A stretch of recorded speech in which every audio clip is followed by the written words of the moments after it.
Hello, and welcome to the Light and Cassette Podcast. Today I'll be covering Jaws 3, or as it was promoted in 1983 when it was released, Jaws 3D. Producers from the first two films, David Brown and Richard Zanuck, originally pitched Jaws 3 as a spoof titled Jaws 3 People Zero. Marty Simmons, who produced Animal House, was brought on as a producer. Simmons outlined a story and then hired National Lampoon writers John Hughes and Todd Carroll for a script.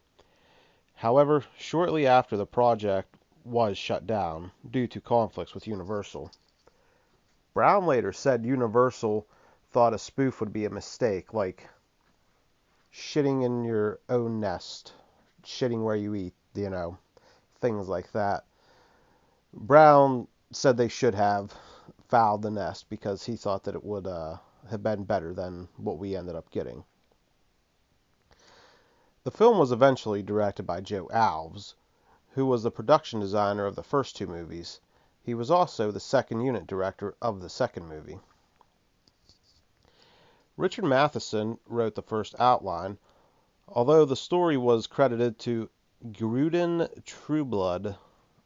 Matheson was forced to include the Brody sons, an idea that he did not agree with, and also to include a role for Mickey Rooney, which was cut when Rooney was unavailable, because I guess the role was only for Rooney and it only made sense for him, so when he was unavailable it was pointless. Carl Gottlieb, who worked on the first two movies, as well as Matheson, both received script writing credits. None of the actors that were in the previous two movies were in this film. Roy Scheider refused and took a role in Blue Thunder to ensure that he would be unavailable. Dennis Quaid was cast as Mike Brody, Bess Armstrong as Catherine Morgan, Louis Gossett Jr. as Calvin Bouchard, Simon McCorkindale as Philip Fitzroyce, Leah Thompson as Kelly Ann Bukowski, and John Putch as Sean Brody. Puch. The movie was filmed at SeaWorld Orlando, which is a landlocked water park, as well as Navarre, Florida. Now, at this time, there was a resurgence in 3D filmmaking, with Amityville 3D also coming out in 1983, and Friday the 13th Part 3, which was released the previous year in 1982. They also advertised the gimmick in the tagline, "The Third Dimension in Terror." The audiences could wear polarized glasses to achieve the 3D effect. Jaws 3 had two 3D consultants, Chris Condon, president of Stereovision, and Stan Loth, later added to the team at ArriVision. The film was shot using both Stereovision and ArriVision cameras. Now, Topps again came out with trading cards from the movie and a documentary on the making of Jaws 3, Sharks Don't Die, aired on television in prime time leading up to the movie's release. Jaws 3D was released July 22, 1983. It grossed over $13 million in its opening weekend, which was the second biggest opening of 1983 and took the number one spot in its opening weekend. It grossed $88 million against an $18 million budget. Now let's get into this movie.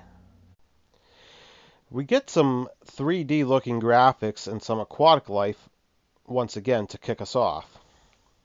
I'm watching it in 2D, so I don't get the whole 3D experience. You need a 3D TV, Blu-ray player, and all that to achieve the effect, and, well, I don't have that shit, so got what I got. We see what appears to be competitive water skiers practicing and a shirtless Tom Selleck lookalike. We see a shark fin in the water, and we get a fake out when the boat stalls, but the driver is able to get it going again before the shark can attack anyone. Now, some redheaded bitch is scolding new employees about not wearing short shorts and making them recite the SeaWorld mission statement, I guess.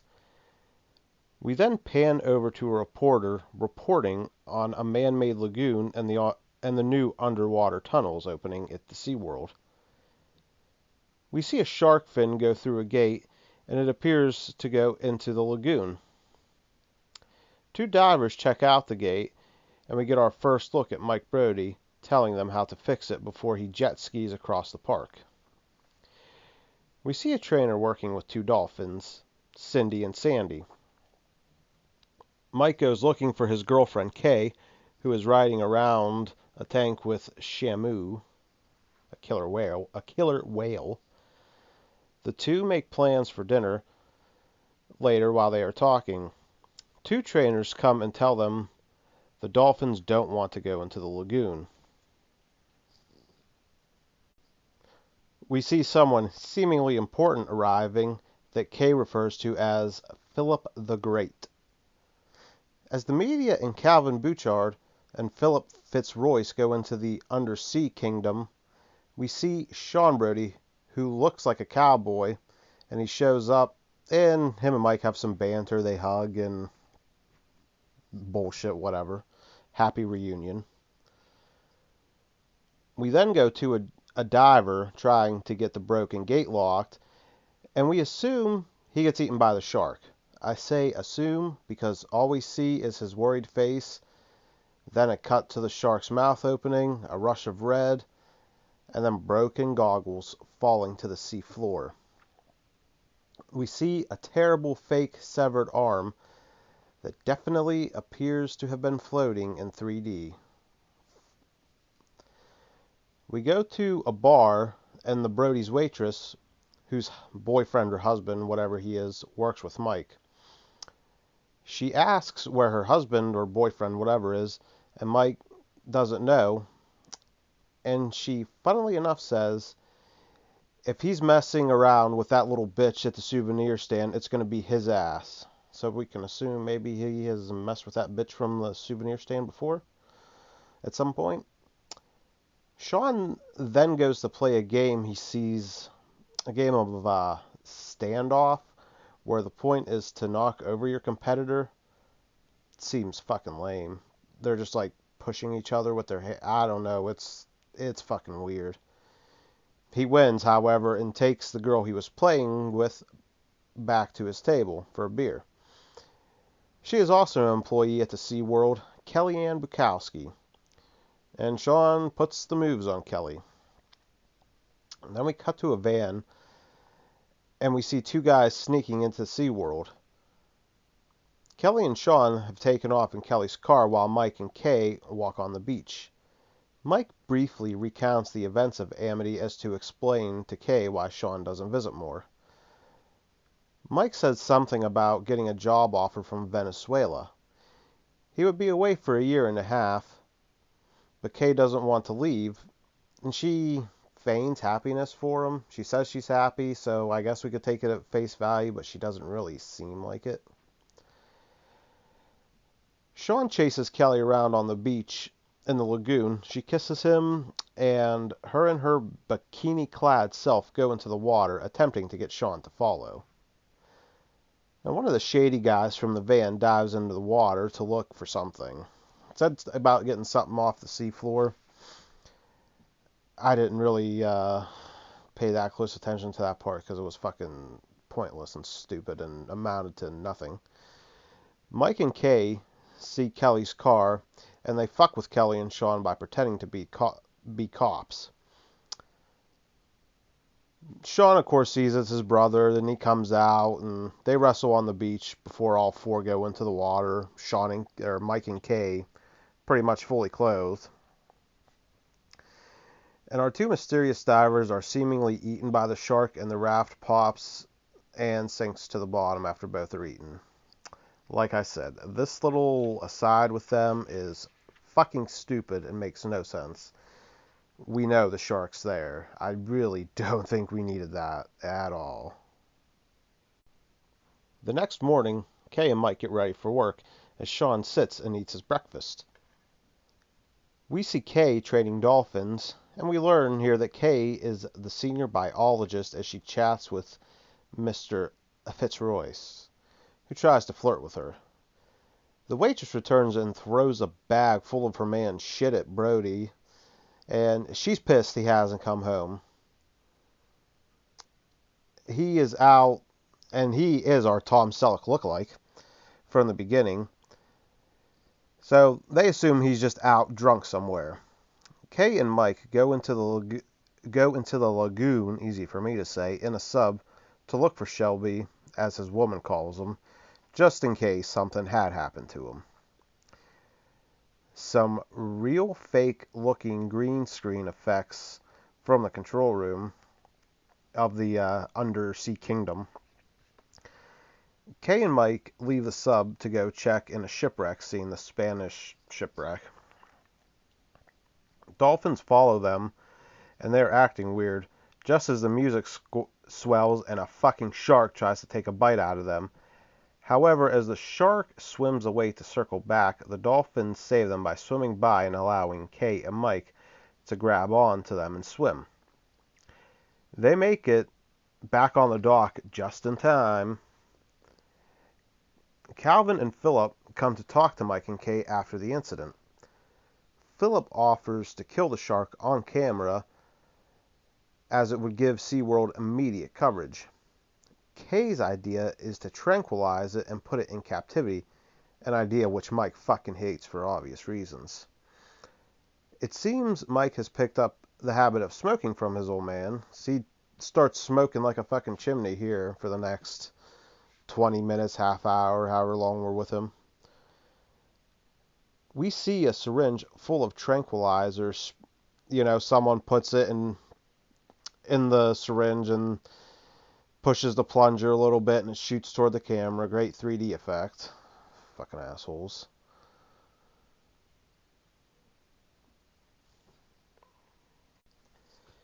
Mike drives the boat out to a spot where Kay and Philip can dive in. The shark sneaks up behind Kay and grabs onto her equipment. They both look like mannequins floating in the water. This is bad. However, Philip hits the shark several times and is able to free her. Mike shoots a marker into it. Instead of using barrels like in the first, they use I guess they're kind of like buoys, I guess. Balloons. They look kind of like balloons, but I'm guessing they're buoys. Mike shoots a marker into it, and Kay is able to stab the shark with the trank. She definitely does not have butterfingers like fucking Hooper in the first one. They put the shark in the water and try getting him to move. They have him in a tank. Mike jumps into the tank to help wake the shark up when suddenly he does and scares the shit out of everyone.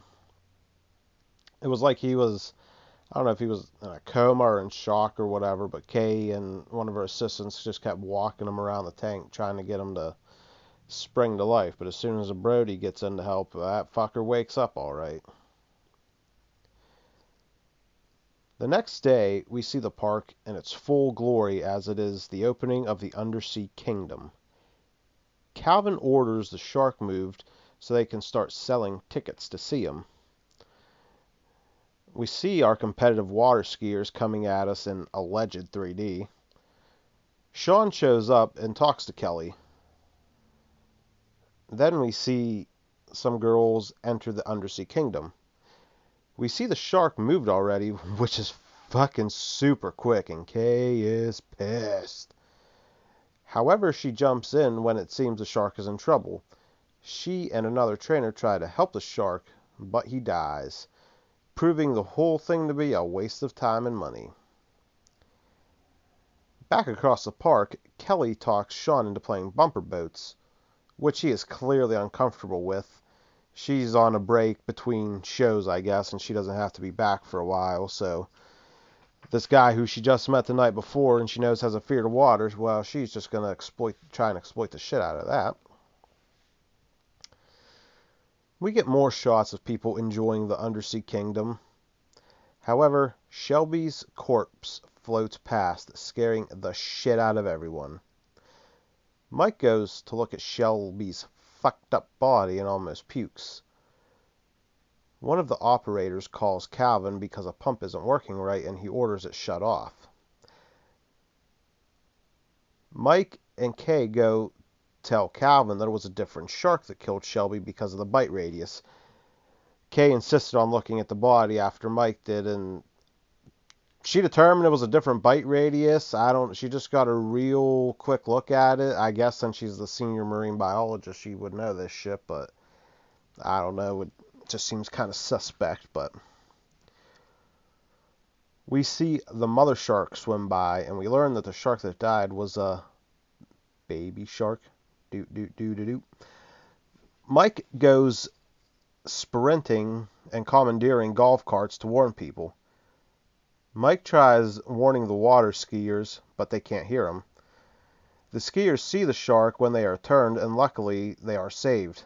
However, the shark attacks Sean and Kelly after they fall into the water during bumper boats. This one dickhead driving by kept hitting them, and Sean and Kelly were standing like out on the edge of the boat. I don't know why they were, and the guy just fucking bumps them and they fall in. Kelly did get bit by the shark, and Sean accompanies her to the hospital, and out of the rest of this fucking movie. Calvin radios over the speakers and closes the undersea kingdom. As people are exiting, the shark rams into the tunnel, causing it to leak.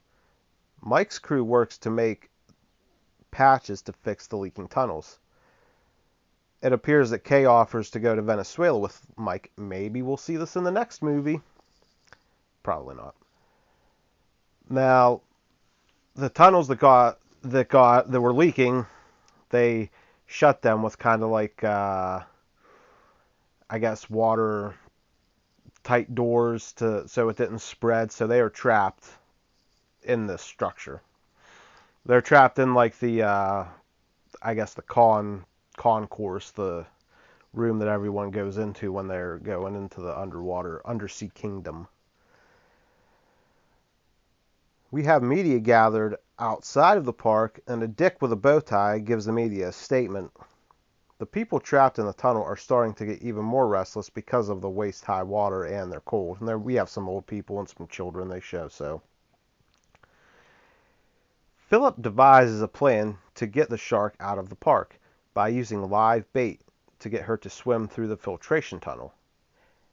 Kay and Calvin go to the control room as Philip and his hanger-on Jack prepare to dive. I guess Jack's his cameraman. Philip and Jack dive. One of them cuts their finger to get blood in the water, and Jack bangs a piece of metal against the metal bracket around the camera to lure the shark in. The shark approaches them, and it seems their plan is working as the shark follows Philip. When suddenly his guide rope breaks, Philip's guide rope breaks. Here we have a very odd scene where Philip ends up in the shark's mouth with the shark chomping up and down, but not getting anything, anywhere at all until we see blood filling in the shark's mouth. It was very weird, almost as if the shark was going to try and swallow him whole, but changed her mind halfway and said, fuck it, I'll chomp down on him a little bit. Kay goes to help Mike. Jack is freaking out because no one has seen his meal ticket, Philip. Calvin orders the pumps shut off because they are expensive, so we got another dick who just cares about money. However, the shark breaks through the cage and escapes. Calvin tells Mike's crew to get him up, but to no avail. I wonder what kind of up he was talking about. Up isn't out of the water, but Kay sees the shark coming, and they try to get away when suddenly the dolphins come out of nowhere to help again. And they fuck with the shark as Mike and Kay make an exit through an underwater man door. His patch job was successful, and the water in the tunnels drains out, and the people are saved as all this is going on. We see a terrible looking shark just gliding toward the control room. Not swimming, just fucking gliding. It is without a doubt the worst looking shark thus far in the franchise. Holy fuck. The broken shark that didn't work from part 1 looked better. Terrible slow motion effect of everyone's face right as the shark breaks through the window of the control room. The shark makes a dinner out of Calvin's nephew, who was a worker in the control room. We see Philip's corpse still floating in the shark's mouth, holding a grenade. He floated the idea of using them earlier if their attempt to get the baby shark in captivity failed. It seems Mike and Kay develop a plan, and Mike pulls the pin of the grenade while Kay distracts the shark, blowing the shark into CGI smithereens. Really fucking awful CGI here. When Mike and Kay surface, she calls to her dolphins, and after some tense moments, they both join her and Mike, and we have a happy ending for all involved as the credits roll. Now, the positives: the story was different, at least. You can tell Dennis Quaid had some charisma, and the relationship between him and his girlfriend seems to be pretty good. And a young Leah Thompson. Fuck yeah. Negatives: the shark looks terrible. The money-hungry man of authority is a tired trope in this franchise by now. But at least he isn't as bad as that fucking mayor. I'd rather have this guy all day than that mayor, although the mayor makes better fodder, but I can't win them all. And the CGI is awful. The 3D effects were primitive, so it is what it is, but I think I'm not reviewing it now, but I think a movie like Friday the 13th Part 3, which had lots of gratuitous 3D shots in it, did it so much better. It's kind of funny that Amityville 3, Jaws 3, Friday the 13th Part 3 all use the 3D technology. That's kind of funny. Now, overall, I had a lot of nostalgia for this movie, as I remember seeing it a lot on TV as a kid, because it was always on. I remember seeing this on more often than any of the other ones. I don't know why, but I remember seeing it on a fuckload, especially in the summer. I did like the underwater tunnels then. Now, not so much, because you can tell how bullshit they are. I mean, you could probably tell back then too, but when you're a kid, you don't really pay attention to it as much. I do think if this movie was more of a cheesy Jaws ripoff, as opposed to being an actual Jaws branded sequel in the franchise, maybe it would have been remembered more fondly, or maybe no one would remember it at all. But I guess putting the Jaws name on it, you kind of ensure some money, or, you ensure something. You have some stability there, but this movie is not worthy of being even associated with those first two Jaws movies, especially that first one. But the only connective tissue we have from the first two movies are Mike and Sean Brody, and they aren't even the same actors or anything. This sequel is definitely a disappointment. How they could call this Jaws is beyond me. I do like the concept of being trapped in a park with a beast hunting you, but that can only go so far in the water, and I liked it much better when Jurassic World did it a few years ago. Now, I did have a lot of nostalgia for this movie, but watching it now as, a recently turned 30-year-old, I give it a thumbs down. And that's surprising to myself, because I used to really like this movie back in the day, if you will. Or even if you won't. But how much worse does this franchise get? I have never seen Jaws the Revenge, so when I watch it for the podcast next week, I will be watching it for the first time.